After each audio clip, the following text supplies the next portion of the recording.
Let's have fun. She's gonna die anyways. You're right. Let's make the most of it. Imagine lying perfectly still in a hospital bed, trapped, aware of everything around you, but unable to move a single muscle. Now imagine hearing the one person who vowed to love you forever laughing with someone else. This is Sarah's nightmare, and it's real. September 14th, 2019. A Saturday morning that started like any other for Sarah Chen, a brilliant 38-year-old tech CEO in San Francisco. She kissed her husband Michael goodbye before her morning run through Golden Gate Park. The fog was thick that day, cold against her skin. The kind of cold that makes you feel alive. She never made it home. A distracted driver, texting, witnesses said, struck her at the intersection of Fulton and 8th Avenue. The impact launched Sarah 12 feet through the air. Her skull cracked against the pavement with a sound one bystander described as like dropping a watermelon.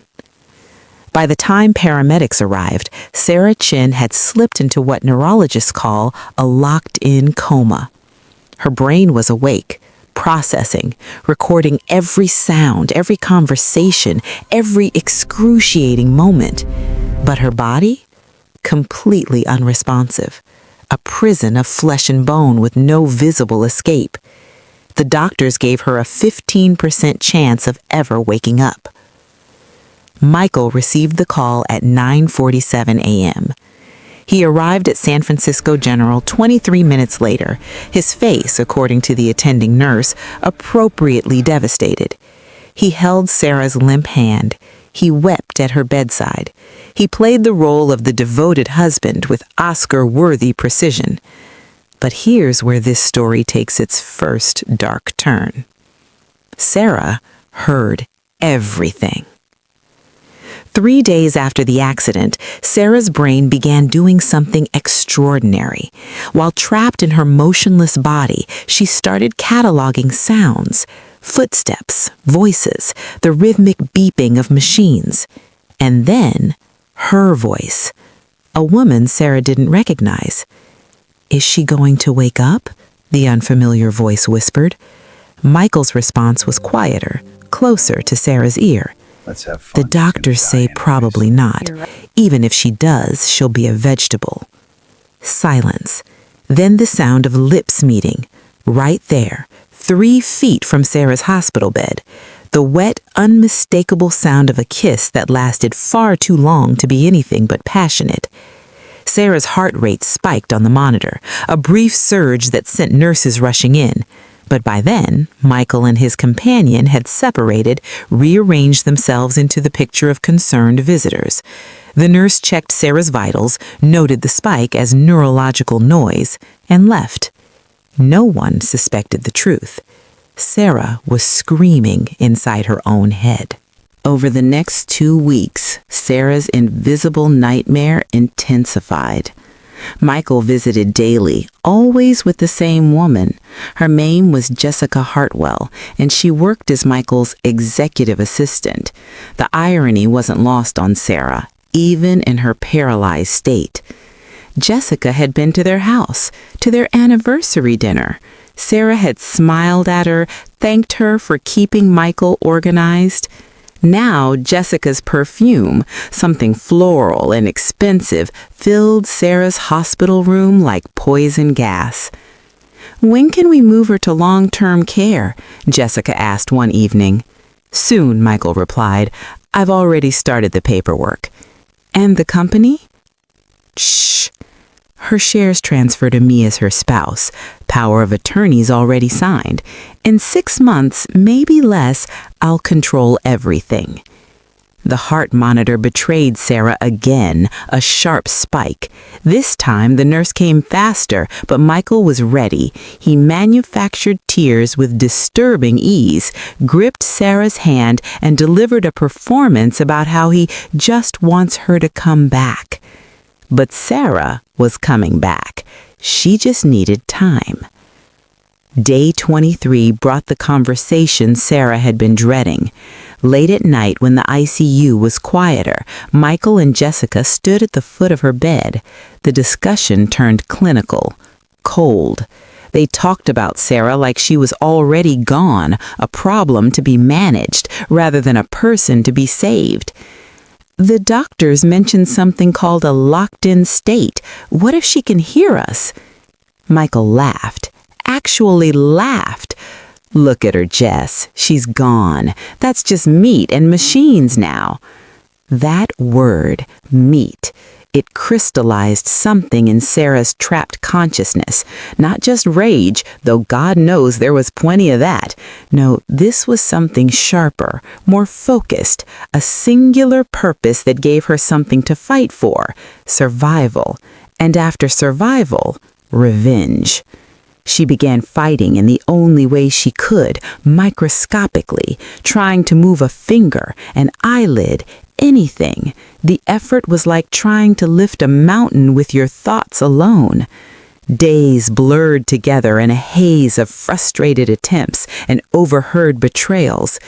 Then, on day 37, Sarah's right index finger twitched.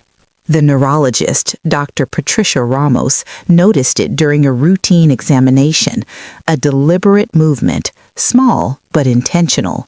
She ran tests immediately, asking Sarah to move the finger once for yes, twice for no. Sarah cooperated. Mrs. Chen, can you hear me? 1 twitch. Yes.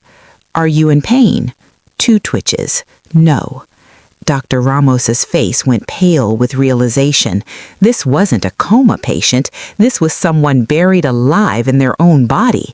She called for Michael immediately, professional excitement overtaking her usual composure. When Michael arrived, alone for once, Dr. Ramos delivered what should have been the best news of his life. Your wife is conscious. She's been conscious, possibly for weeks. Sarah watched her husband's face through half-closed eyes she couldn't yet control. For just a fraction of a second before he caught himself, she saw something flicker across his features. Not relief, terror. Recovery was glacially slow, agonizing, but Sarah attacked it with the fury of someone who had been forced to listen to her own murder being planned. Physical therapy, speech therapy, occupational therapy. Every grueling session brought her one step closer to reclaiming her life. Michael played the supportive husband. He showed up to sessions. He encouraged her. He held her hand. He had no idea Sarah remembered everything. 3 months after waking, Sarah could speak again, her voice raspy but functional. The first full sentence she managed shocked her therapists. I want to see my lawyer. Michael's smile faltered, just for a moment. Honey, you need to focus on recovery first. Business can wait. Now, Sarah repeated, her eyes, now fully mobile, locked onto his with unsettling intensity. Get my lawyer.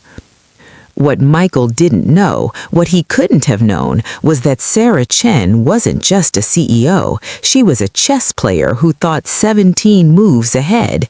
And during those 37 days of being meat and machines, she'd had nothing but time to plan.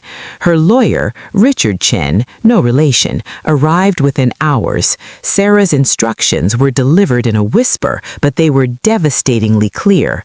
Richard's eyes widened as he took notes.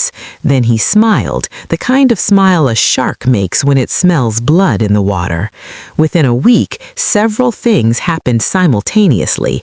First, forensic accountants descended on Michael's finances. They discovered wire transfers, lots of them, money funneled from joint accounts into offshore holdings in Jessica's name, purchases made on Sarah's credit cards, jewelry, a down payment on a condo, all gifts for his mistress. Second, security footage from the hospital was subpoenaed. Every intimate moment, every callous conversation, every kiss, all captured in grainy, damning detail. Third, and this was Sarah's favorite part, private investigators delivered a 200-page report documenting Michael's affair dating back 3 years, long before the accident. Jessica wasn't just his assistant, she'd been his partner in systematically planning to push Sarah out of her own company. But here's what made Sarah smile through her still recovering face. What Michael didn't know, what he couldn't have known, was that Sarah Chen wasn't just a CEO. She was a chess player who thought 17 moves ahead.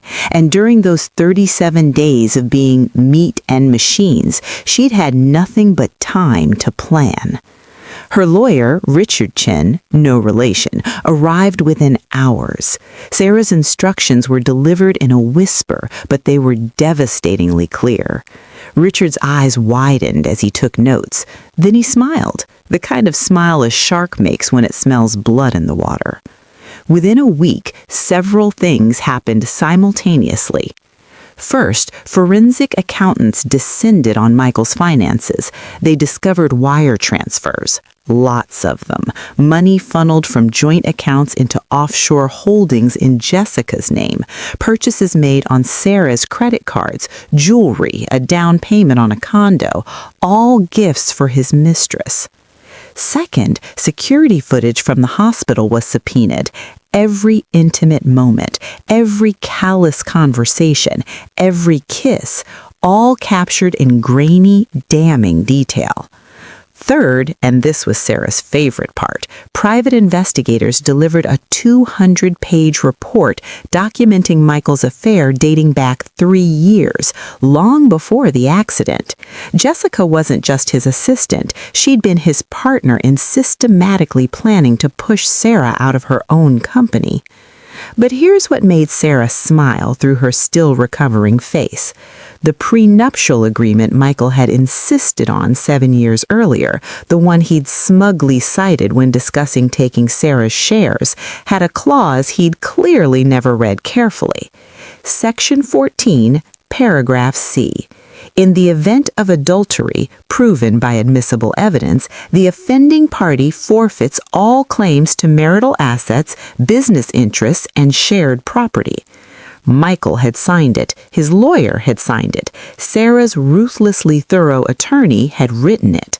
The divorce filing hit the news on a Friday afternoon. By Monday, Michael had been removed from the company's board of directors. Turns out Sarah had never actually transferred any decision-making authority.